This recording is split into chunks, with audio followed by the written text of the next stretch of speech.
Hello, my name is Justin and I am an addict, and thanks to my guided steps and the fellowship of other addicts, I am sober one day at a time since June 19th, 2015, and for that I am beyond grateful. Welcome to the RICO 12 speaker meeting. We are an organization whose addictions include alcohol, drugs, sex and lust, food and gambling, just to name a few. We come together from all places, faiths, and backgrounds to learn the similarities of addiction and to gain tools and hope from others who are walking a similar path. We invite recovering addicts with at least 1 year sobriety and who are actively working their recovery in their respective fellowships to share their experience, strength, and hope on a live Zoom meeting each Friday at 12 o'clock noon Central Time for 20 to 25 minutes. Then we, the live audience, get the opportunity to ask questions of the speaker for another 20 to 25 minutes. In order to ask questions, please type them in the Q&A link at the bottom of your Zoom window.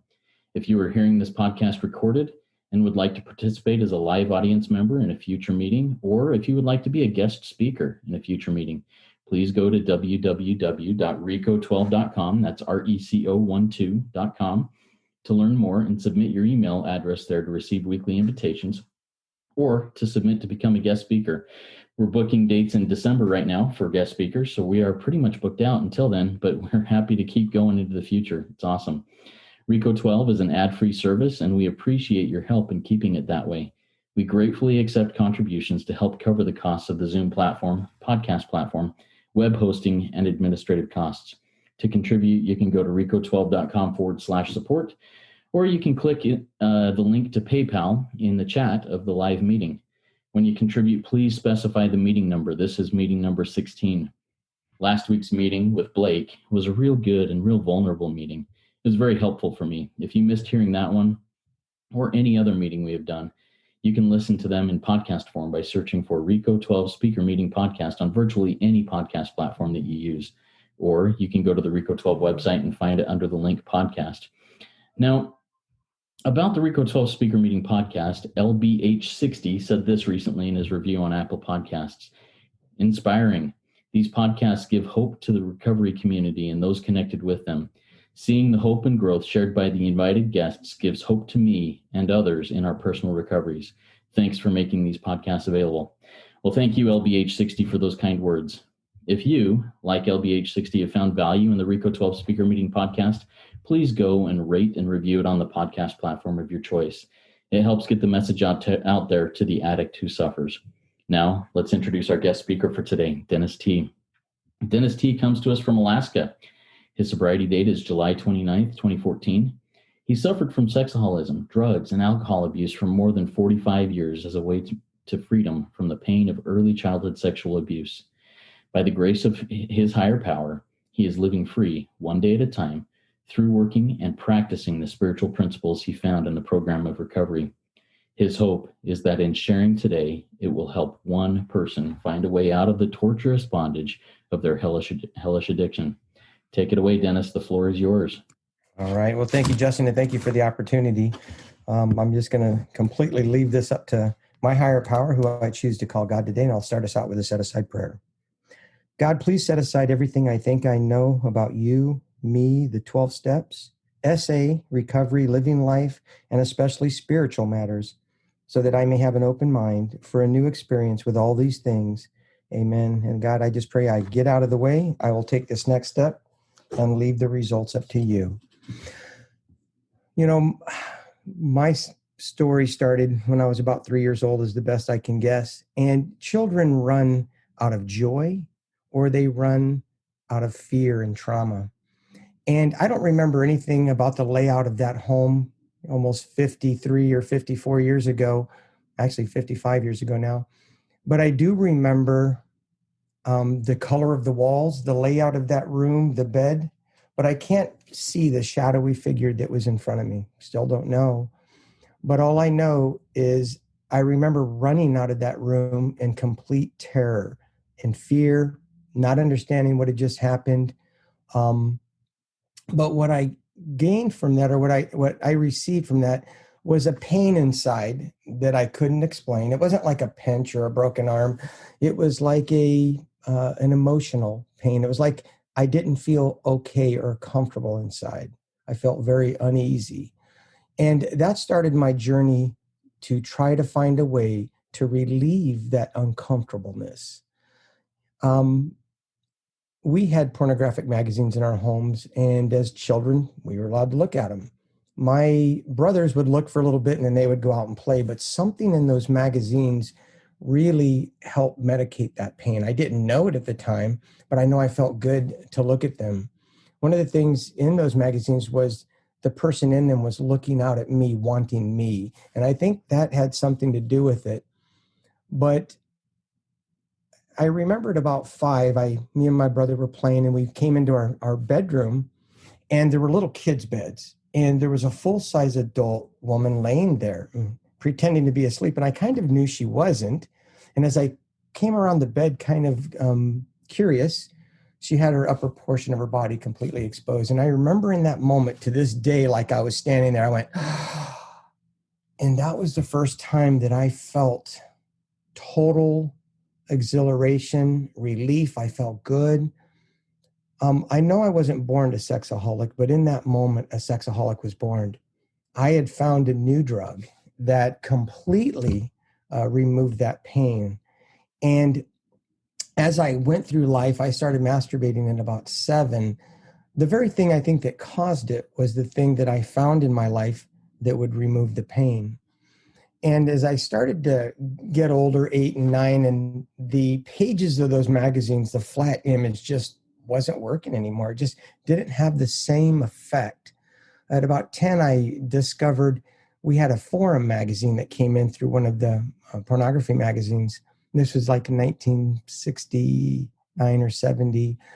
And I remember when I read that first story out of that page, which was a very descriptive an account of a sexual encounter, I got that same, it was like a new rush again. And that's what I found with my drug is I continually need to find ways to get that same experience.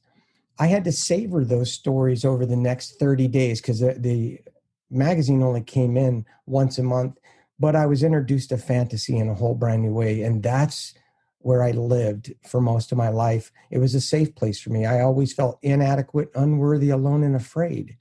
But by about 12, I decided, because I knew I wasn't like the other kids, my insides didn't match what I saw on the outsides of others, that I wanted to be free from this. And I didn't want to do this anymore. I wanted to be a normal, regular person. And I think I could tell that the control of this was starting to grow, but also I just wanted to live like a regular person. So I put my first stake in the ground, and I decided at that moment that I would never again look at pornography, fantasize, or masturbate. And I think I maybe made it 2 weeks, but I started to feel the suffering that came from not acting out. I didn't know it would not, because I never had tried, but it was absolutely painful. And I had to get to a point where the realization came that I gave in, and I was devastated. I thought, oh my gosh. It wasn't until I tried, maybe a year later, tried drugs for the first time, that I actually felt some control and relief over my sexaholism. And I poured myself into drugs. This was my newfound thing that would not only relieve the pain, but could block off the effects and the control of the sexual addiction. But that didn't last long. I was then a sex addict and a drug addict. 16, I went down to the military recruiter because somebody said, well, discipline, you can get discipline in the military. And I thought, well, that's what I need. So I went down and they said, no, you have to wait till you're 17. So 3 days after my 17th birthday, I showed back up at the recruiter. I signed up, and 3 weeks later, I was in basic training. I went a total of 3 months completely free from this disease. I'd always had a faith tradition from early on, and I always wanted to really connect. I always felt God's presence, but I could not do this. But when this disease came back, it was full on for the next 4 years, and I was a slave, and in that, as it said, hellish bondage, and couldn't stop. I get out of the Air Force, fast forward here, because I want to get into some other things. I met my wife, and for the first time in my life, I really believed that this was going to solve all my sexaholism. We got married, And I knew I would never be unfaithful to her. I knew in the depths of my core, I love this woman with all my life, and I still do. But within months, I masturbated again to my complete shock. We were very healthy together sexually, so there was no reason for that. But that pain, I think that initial pain just never went away. I kept having to try and medicate that I now found out was a void that only my higher power can fill. My wife couldn't be my higher power. I didn't know that. So over the next, 25 years, it seemed like about every 10 years, I would cross another boundary. And I had been to a picnic. My wife and my son left. I was driving. I picked up a woman hitchhiking with no intent with any at all. And I had been drinking and I acted out with her. And I'm telling you, when I dropped her off, I said, "Oh my God, what did you just do?" I couldn't believe it. I mean, and I decided to bury that so deep in me that I would take that to my grave and never speak of it and just move on with my life. And what I got was over the next 2 weeks, complete freedom from my disease. I felt free from it. And I thought, well, that's it. I'm completely done. But what I couldn't have known crossing that boundary is what came back, the calling or the pain to act out was 10 times worse than I'd ever experienced. I never felt anything like that. And I was dying inside. And I thought, oh my God, which then led to me driving around again, looking for more, which ended up in prostitution, um, also massage parlors. And I couldn't stop. And every time I cried out, "God, please help me, please help me." And I begged God a thousand times to relieve me of that. And I couldn't understand because I knew without a doubt there was a God, but I couldn't understand why isn't God taking this away. And in the big book, it says, or not the big book, but in my white book here, it says on page 20, I didn't realize the essence of being human is to have free choice. God doesn't want to remove from me the possibility of falling. He wants me to have the freedom to choose not to fall. I'd been praying self-righteously all along, "Please, God, take it away," not realizing my inner heart was piteously whining, so I won't have to give it up. And this is the big one. There was a belief in God without surrender, and that belief availed nothing. I had never died to lust. And so as another decade went by, the prostitution, the massage parlors, they just didn't have the same effect. The drug wasn't as powerful. And I remember the compulsion was so bad that we'd be ready to go camping. I'd get off work early. I'm like 10 minutes from my home. And the thought comes to mind, go get a prostitute. I'm like, no, no, no, please, please don't do this. And sure enough, I might make one left turn to not go that way, but I couldn't make it home. I would go pick up a prostitute. I'd be devastated, sad, depressed. And I was at my wit's end. I was honestly so depressed. I was taking a lot of pain pills, drinking a lot of alcohol, using drugs and video games, and just to try and find some relief from my sexaholism. I won't get into how far those boundaries went because I doesn't think it matter. I think we're for time. I'll just suffice to say that I crossed many more boundaries that left me sick. The last day I was at the lowest bottom I'd ever felt. I had just acted out with a person. I was coming back into my office to put another ad on. I got 15 minutes relief, maybe. And I thought to myself, I'm not going to do this. And so I took a bunch of pain pills. I drank alcohol. I used drugs. And as I sat there in oblivion, I didn't want to die, but I didn't want to live anymore. I didn't, honestly. I wasn't trying to kill myself. I just wanted to find freedom from that pain that had killed me my whole life. And so I called my pastor and I said, "Man, I'm not good for anybody." And he said, "What's going on?" And I shared everything. And this is the guy that kept saying, "You got to be an elder, bro." He had no idea. I had two lives. One that was a good man, good father, loved going to church, and I did love the Lord. But the other one was a complete hidden world and life that I was a slave to that I really kept trying on my own to get. So he told me to go talk to this guy, which led me to a guy in SA. And the guy in SA said, "Go to the meeting tomorrow morning at 6:30, which was July 29, 2014. I showed up so broken. And as I heard the words from the reading, the shares, I thought, man, these people are just like me and they're free. And I tried everything. I mean, I tried men's groups, prayer, purity conferences. Nothing worked. I read all the books out there and none of them worked. So I heard that you got to get a sponsor. So that first day after the meeting, I went right to the man that he had what I wanted. I said, hey, will you be my sponsor? He said, well, let's go we went over to a restaurant, and for 3 hours, he poured out to me, this is what you're going to do every day. And you're going to have to get rid of, if you be my sponsee, all drugs, all alcohol, video games, everything. And so that day we went out into the parking lot, crushed my paraphernalia. I threw out hundreds and hundreds of dollars of drugs, took my video gaming card out of my computer and sold it for pennies on the dollar.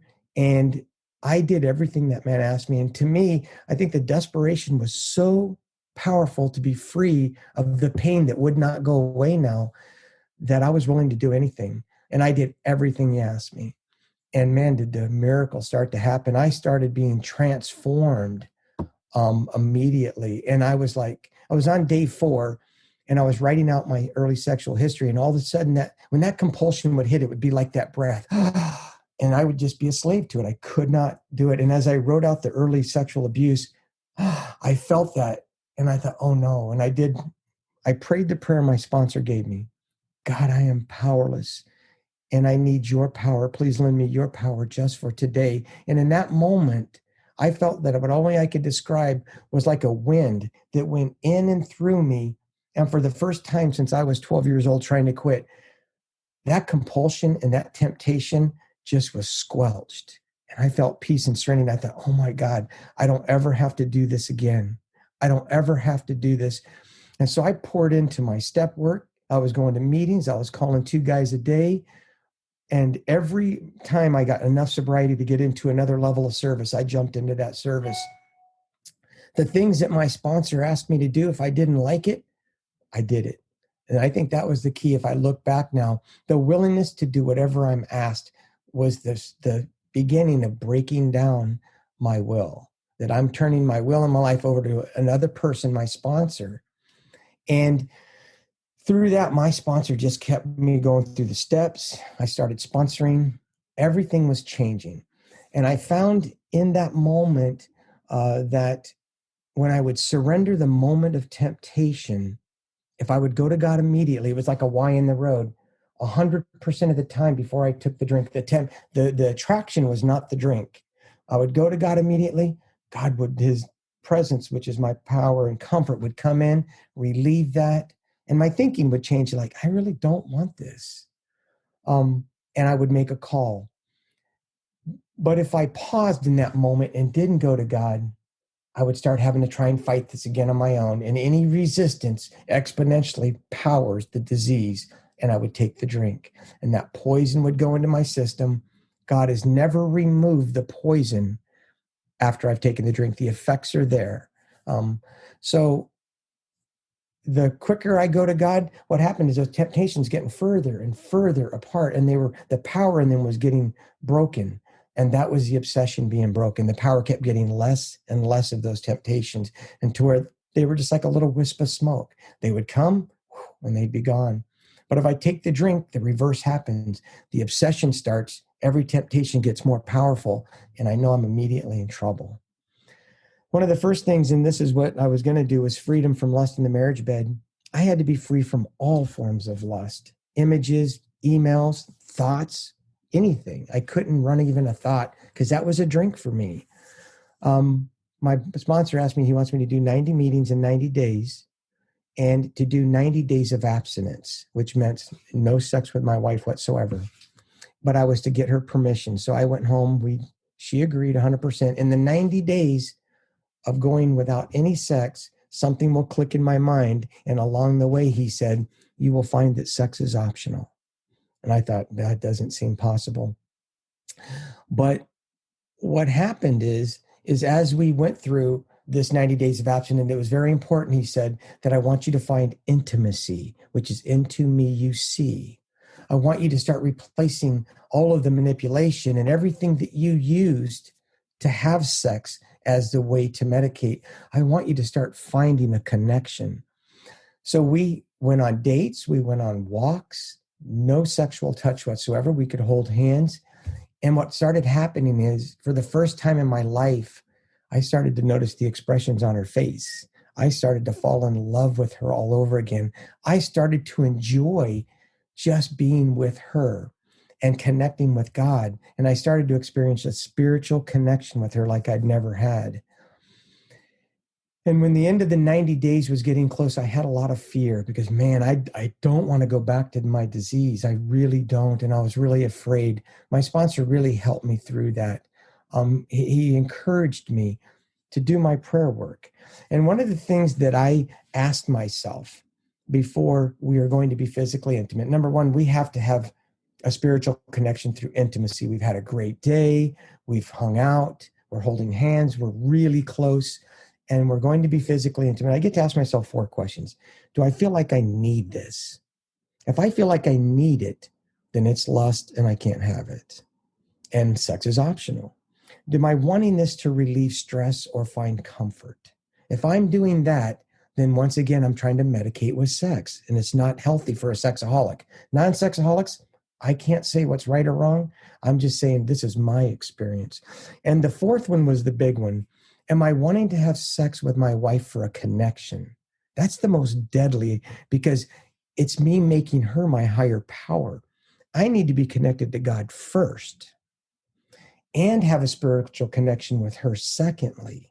And then if I don't need it, I'm not doing it to find comfort or relieve stress or have a connection because I've already got him, then it's a beautiful union. I don't do this perfectly. In the years since, the times that I have either needed it, did it to relieve stress, find comfort, or want a connection because I'm codependent and she becomes my higher power, we're not fighting the next day, but there's this great chasm between us. We're just separated. Why? Because the spiritual connection has been broken, because once again, my disease was in the middle of it. And it is so sad. I have grown to love the intimacy, the friendship. I just love her. I don't want to jeopardize that. But if we're out having a good day, she can even be flirty a little bit now when we're together, where she's not worried about me, where the end has to be physical intimacy. She can be flirty. And if she says, I'm okay, because it truly is optional now. I get to stay connected to God. But the times that we are having good intimacy, I am connected to God. I don't need it. I'm not using it to relieve stress and find comfort. And I already have the connection. I get to go to God, check myself. And then when we're physically intimate, when we're spiritually connected, man, the next day we are bonded like never. We can't ride in the car or drive in the car without holding hands. We can't squish up against each other at church. We just are being connected. So for me, my main goal is I don't want to ever go back to the prison house, to doing the things. I can't even see myself doing those anymore. It's like, wow, I don't, like it says, a great revulsion will come up to even consider that. The compulsion is gone. The guy that showed up and said, we're doing this, that's gone. I still struggle at times. And I learned now that my 911 is a disturbance. It's a resentment or some fear. That's when I know I'm in trouble. That's when I know I need to reach out. I need to go to God first and get hold of somebody in the program and start working my steps and following the principles of this program. But my life is completely different, and I get to live free one day at a time. I do that by staying connected to God. I slide out of bed every morning and every night and throughout the day. My prayer in the morning for me to give myself up, deny my will, is good, but really I need to go to God in the moment. It doesn't protect me from the day. But I get to feel comforted that I know that God is always with me. I just need to turn back to him. And if I'm feeling disturbed, which is a cornerstone in my program, anytime I'm disturbed, it's always something in me. That's a great barometer that I'm back in self. And if I'm back in self, I'm in real danger. I need to stay surrendered. But I get to hang out with God. I get to work in the program. I get to sponsor others, which God uses me as a channel of his peace. And I get to do service like this here. It says on page 159, and I'll close here, that we started out doing service because of wanting to stay sober. But it says these men had found something brand new in life, though they knew they must help other sexaholics if they would remain sober. That motive became secondary. It was transcended by the happiness they found in giving themselves for others. And I can't tell you the happiness and the joy that I get, the emptiness, the sadness, and being a slave in bondage to this disease is gone, but just for today. I'm not cured. And if I stop working this program, I know I'll go back. So I'm so thankful today that I get to be here. I hope it helped somebody. I'm leaving that all in God's hands. Everything I didn't plan today, I started trying to formulate so I could be a performer. I thought, no, just stop. Let God do whatever he would have for you guys. So I want to thank God first. I want to thank you all, and God bless you. Thank you, Dennis. Really appreciate that. The 4-item checklist for before getting physically intimate, having sex with the spouse that's a new concept to me. That's powerful. Thank you for sharing that. Really appreciate that. Now, before we read the questions that will come in and ones that I've written down, and a reminder, if you have questions to ask Dennis, please type them in the Q&A link at the bottom of your Zoom window. It looks like 2 speech bubbles. Type it in there, and we'll get those questions to Dennis and have him respond to them. But before we get there, Dennis, if you wouldn't mind taking about 60 seconds or so to share about SA and why SA is a helpful fellowship for you, and maybe if somebody else might be interested in it, a little bit about it. Yeah, SA, I love SA because it finally gave me the freedom that I'd been looking for since 12 years old. Nothing worked. And coming in and getting a sponsor and working this program through SA has saved my life. So I'll be an SA for the rest of my life helping others because I want to be free. So if you are interested, you can go to sa.org or you can reach out to Justin and get my information. I'd be glad to talk with you. Awesome. Thank you, Dennis. All right, now let's get over to the Q&A. We've had a question come in here from Anthony. Anthony says, how do we let go and surrender childhood sexual abuse and trauma? Wow, that's a good question. And this is where I don't, I'm just going to promote it. I think sometimes outside help in the way of a counselor or therapist can help with that. I know for me, I guess to answer, for most part, it was step 4 for me because it gave me the prayer tools. First, who was it? What did they do? What did it affect in me? I really got to look in those things. Recovery is about an inward focus. Not being unsurrender is about focusing on everything else and everybody around me. So I was able to go through and pray for those people, understanding that they are too spiritually sick. I got to ask God to show me the same tolerance, pity, and patience I would cheerfully grant a sick person. And then I got to pray for everything I would want for myself, for them. And when I felt that I could check off that I felt nothing but love and compassion, never to be brought up or charged against them again, then I could go on to the 4th column of what was my part. In those cases, maybe there's not, or how I've acted since then, but it's the prayer tools that really God came in and removed that pain from me. And my 5th step was amazing for transforming. My shame was gone after my 5th step. I can't explain that. But it really was about the 4th step for me, and then the 10th step to continue watching for those things that may take me out. Pass. Thank you, Dennis. I appreciate that. When you talked about getting your sponsor and going sitting down with him for 3 hours at the restaurant and talking about things, your sponsor asked you to do some pretty drastic things. Yes, stop drinking, stop doing drugs, get rid of your video games. Tell me a little bit about why that was so important to you, and then do you expect like the same type of behavior from sponsees or commitment from sponsees that you sponsor? No, I won't sponsor somebody that's continuing to use drugs and alcohol, though. I just don't think. I still think they're medicating.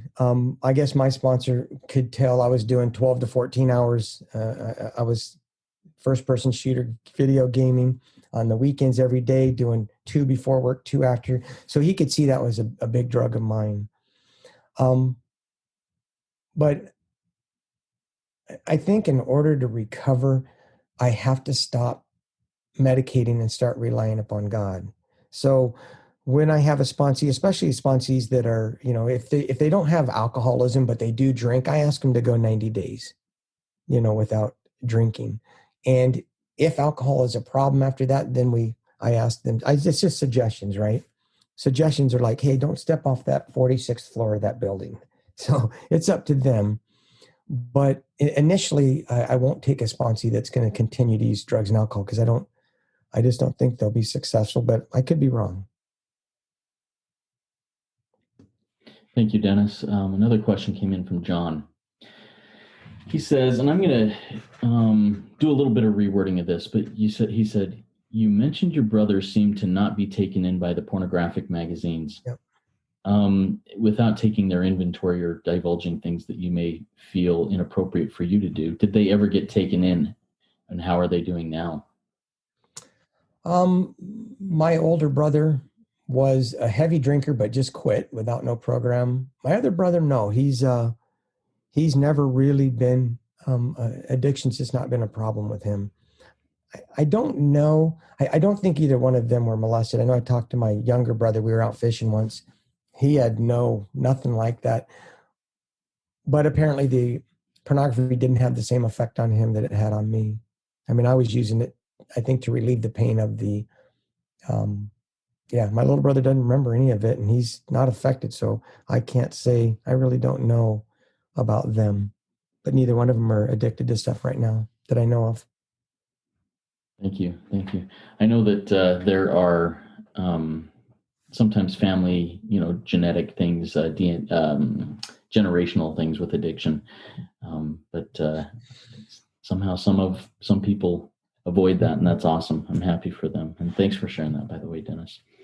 Okay, I've got another question here, and a reminder to the listening audience: if you've got questions, type them in the Q&A there. What is your thought, Dennis, and this is a thought that I've had over the last few days, what is your thought on going into each day hoping to stay sober in a defensive stance? For example, hoping that when you're at the grocery store, a beautiful woman doesn't come across you wearing clothes that may be triggering or whatever. What are your thoughts on doing that defensively? I think that I'm living in fear, which means that I'm relying on myself. I think part of being free from sexholism is the acceptance that I'm a sexaholic and that's not going to go away. That I don't know. Sometimes I can go into a store and not be triggered. And sometimes I can go into a store and it's very overpowering. But I think for most times a temptation, like I can share my sponsor, we will call back and forth and, hey, you'll never guess what happened. I don't know that goes away. What goes away is I don't take the drink. And sometimes I do. And I pay a horrible price for it. But I think the confidence, and I think that comes in practicing my surrender over and over to the point where I know that God is there and I know that God will take it. The scary part is if I'm in control and I don't want to ask for that power. The power is there always. But the more I ask for it, the more second nature that becomes. And the more I start experiencing God's goodness and his freedom and the love and the joy that it says in the big book that I recoiled from lust as from a hot flame. I have never recoiled from lust as from a hot flame at the threat of losing my marriage, losing my sobriety, losing my job. I've only recoiled from lust as from a hot flame when the threat was of losing that connection with God that I'm enjoying. When that peace and serenity is I'm just enjoying it, and all of a sudden I see something. People call them triggers, but in a way, a trigger means that I'm a victim. But in the truth is, that's what I'm wanting. And if I can accept that and realize that that's part of my disease, that I may see something that I'm wanting, that I get to surrender that and go to God. And that's part of denying self. I don't fight that resistance or fight not wanting to look at that. or want that, I just turn and go to God, and my thinking changes. I get something better. And that's the thing, because in the beginning, my lust was way up here and God was way down here. And I had to tell God in the beginning, I knew he would remove it, but I found myself still drinking. And I said, God, you're not better than my lust. I have to admit that I love my lust more. And I think God celebrated, said, like, yes, that's honest. Let me show you what I can do. And as time went on, man, God became up here and lust was way down here. And every now and then I'll look down at it and like, no, thank you.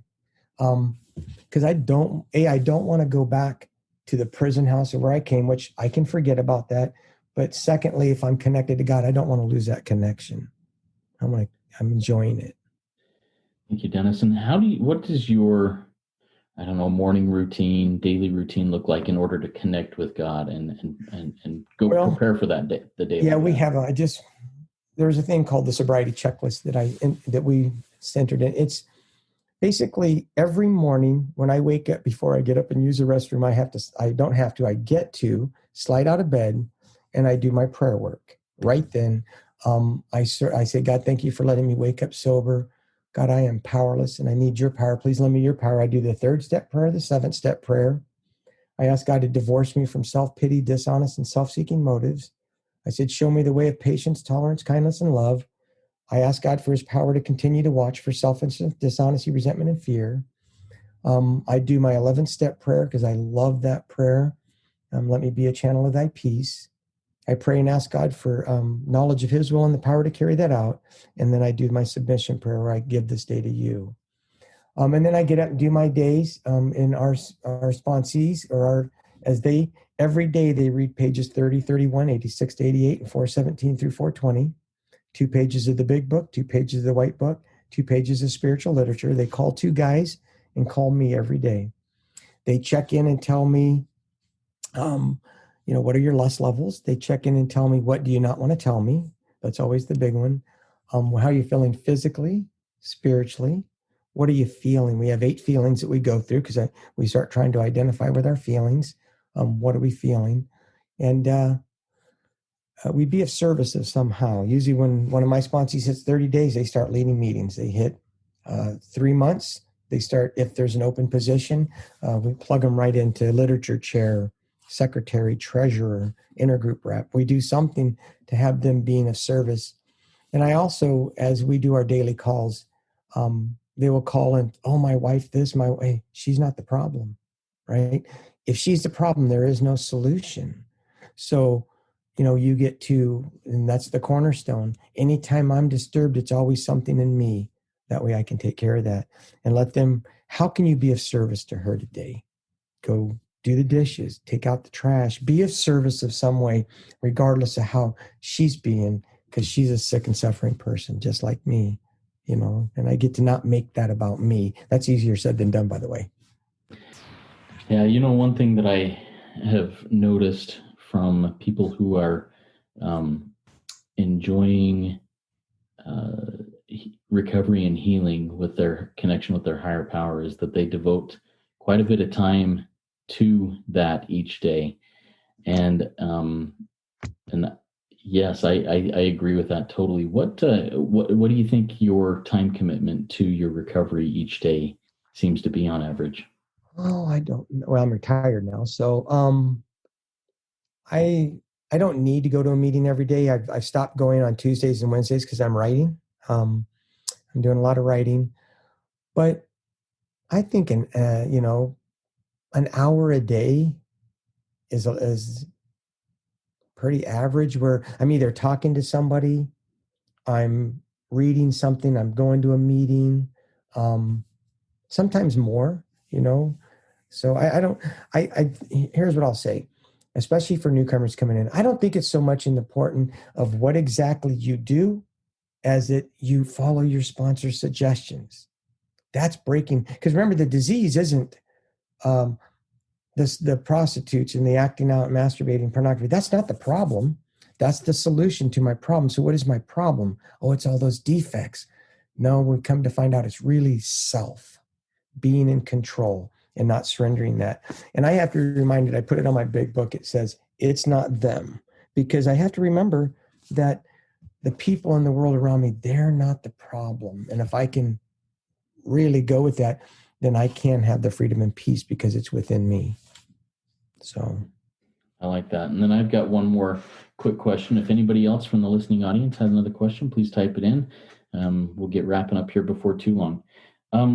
My one more question here, Dennis, is could you run through the 4-item checklist for physical intimacy with your spouse again, please? Yeah, I get to kneel down and pray before we're going to be physically intimate. And I get to ask myself, do I need this? Like, in other words, am I going to die without this? Am I needing this to be okay? Or am I needing this? And if I do, then it's not healthy for me as a sexaholic to have it, because the problem is it will never be enough. I can't use sex as a sexaholic. And the problem is it's not about sex, it's about lust, because I can still have sex with my wife and not trigger the phenomenon of craving. See, so it's not about sex, it's about lust. And lust is me needing that. So do I need it? Am I wanting it to relieve stress? I had a tough day. I'm going to use sex to relieve that or find comfort. Those are the three things. And then the fourth one is to have a connection. Am I wanting this to have a connection with her? And some people really have a hard time with that. This is just my experience, and I'm not saying it's right or wrong for you. If your sponsor tells you something different, listen to your sponsor. For me, I have to already have the connection. I can't use sex to have a connection because it's lust. And that's been my experience, that when those things aren't there, it's really beautiful. So, yeah, thank you for sharing that, Dennis. We did have one more question come in from John. It says, shame from religious ideals has played a big part of my life. Has shame played a role in your addiction, whether from religious ideals or personal ideals? And did you address it differently than, say, anger and resentment? Oh man, that's a good one. I guess for me, and this is what I help with my sponsees, if you have shame about your acting out in your disease and what you're doing, then somehow you still believe that you have some control over it. When you can accept that you're absolutely powerless over it, that there's nothing you can do to stop it. And that's where step one is so important, because I have to believe that I have no power, that I can't stop this. And it talks about in the big book, the proper use of my will. What is the proper use of my will? To turn to God, to go to God for the power. That's the only thing I can do. So if I'm having shame, then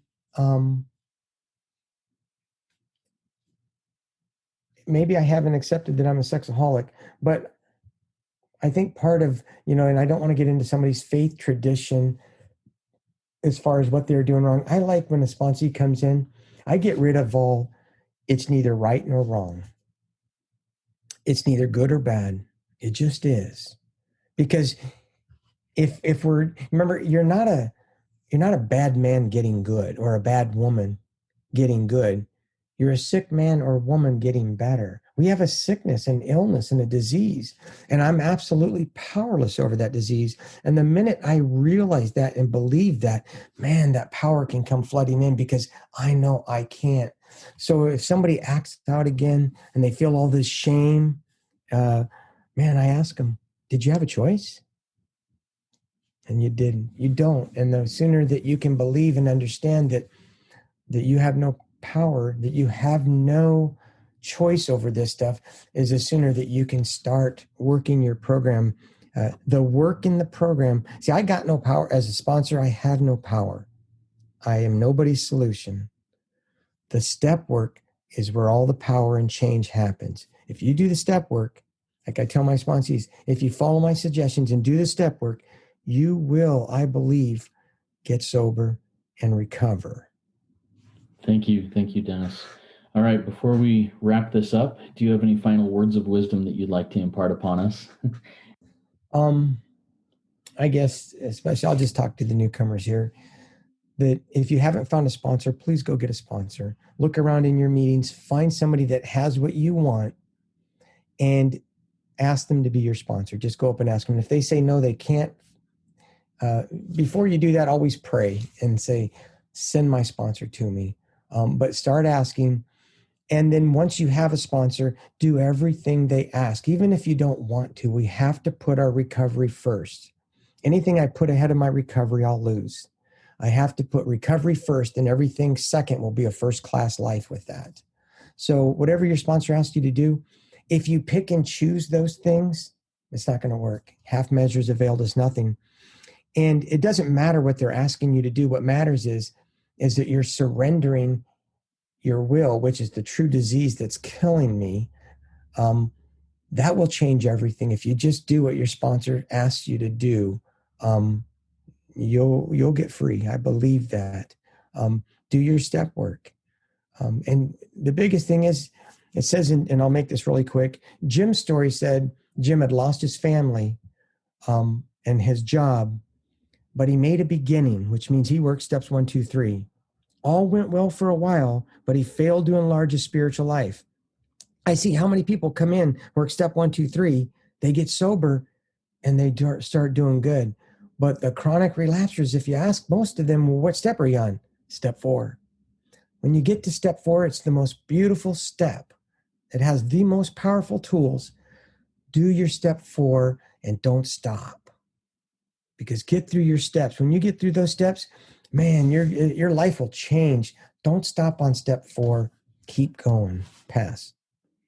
Amen. I got nothing to add to that. That's good stuff. Thank you, Dennis. Thanks again. That was a great RICO 12 weekly speaker meeting for all addicts and those wanting to learn more about addiction and the recovery therefrom.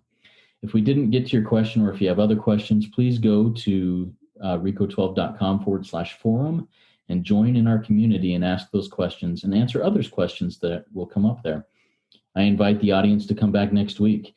Next week, we'll have a speaker, Heather, and she's going to be a fantastic speaker. I'm looking forward to that. Let's see, if you've not yet gone to rico12.com and submitted your email address, you only need to do it once and you'll get that email every week. Please get on the invitation list. And you do that by going to rico12.com/join us. And you can join us live each Friday at noon Central Time. Now at this time, Dennis has requested that we do the submission prayer, and he's going to be voice to launch us off into the rest of today. Please do so now. It's yours, Dennis. All right, thank you. God, I offer this day to you. Establish the work of my hands, the steps of my feet, the words of my mouth, the direction of my gaze, the thoughts of my mind, and the attitude of my heart. Amen. Amen. Keep coming back, everybody. It works when I work it. So work it. You are worth it. Thanks again, Dennis. I'll talk with you soon. Thank you, brother.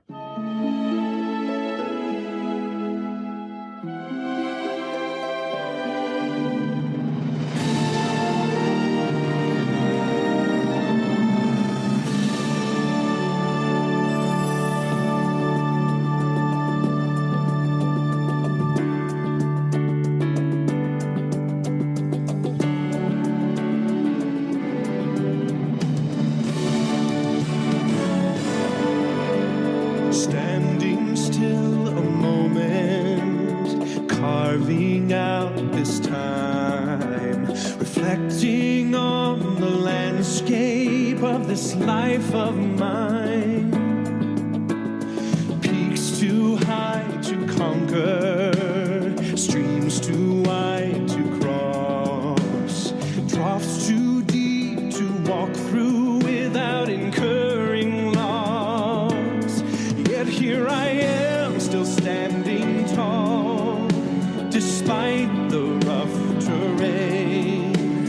One like me survived the storms and walked through wind and rain.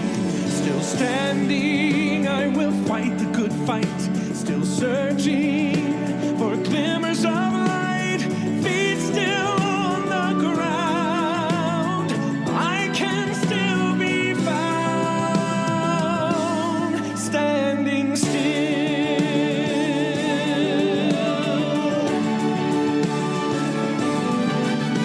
My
energy.